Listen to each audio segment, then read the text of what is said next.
Christmas is a time of multifarious social opportunities. It's a season when pubs, shops, halls, buses, car parks, sports arenas, the very streets themselves become platforms of grand scale bah! That's beyond average affability amongst humans. Whether between friends, acquaintances or strangers, seasonal encounters of the jovial kind, there are certain sore feet and overspending. This may not always be a good thing, if truth be known. There are several categories of people best sidestepped at this time of the year, but they can demolish your Christmas with one fell swoop of the demolition ball of their presence. Take for example, the possessive girlfriend, as in someone else's, keeping a friend of yours returned from afar for the festive season. Point of contact, open space, street, woods, beach, etc.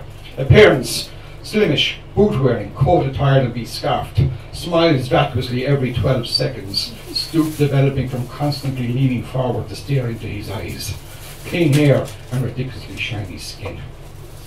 Pausing at the point of convergence, you casually engage your friend, a young, highly skilled engineer, on how things have been since he was forced to emigrate for work. 90 seconds into your chat, you realize the young lady by his side is squeezing his hand. The more you talk, the more persistently she squeezes it.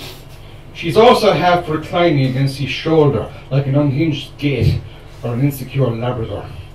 She smiles agreeably at your every utterance without the slightest interest in what you are saying. She adjusts his collar to the chill air and smiles again.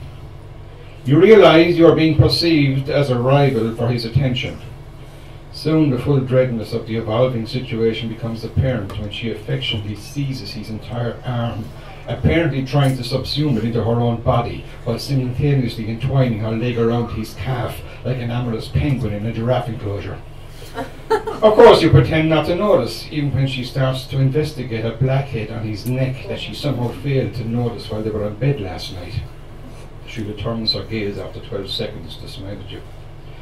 You are now trying to talk to two people while desperately wishing one of them didn't exist.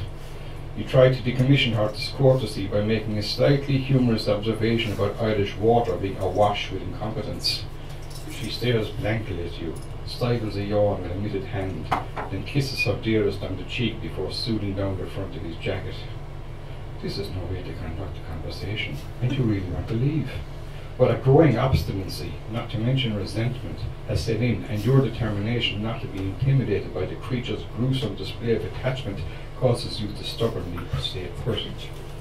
By now your friend too is feeling embarrassed, but he knows full well that this kind of attention might not last, especially if they get married, so he's going to make the most of it. And out of pure spite and knowing her boyfriend in ways that she will never ever comprehend, you divert the battle to home terrain.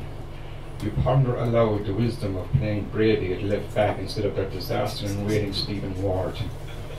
He starts to respond, but she, eager to show her affiliation with every aspect of his life, herself cannot resist volunteering an interest. She asks whether that would mean Brady no longer being on the panel with Giles and Dunphy. With perfect synchronization, revenge is sweet. I suppose you and her boyfriend laugh aloud and proceed to ridicule her dearth of knowledge of the beautiful game. You depart as the whole thing extends into a vicious argument between them. Glancing back, you see she has released his hand. Thank you.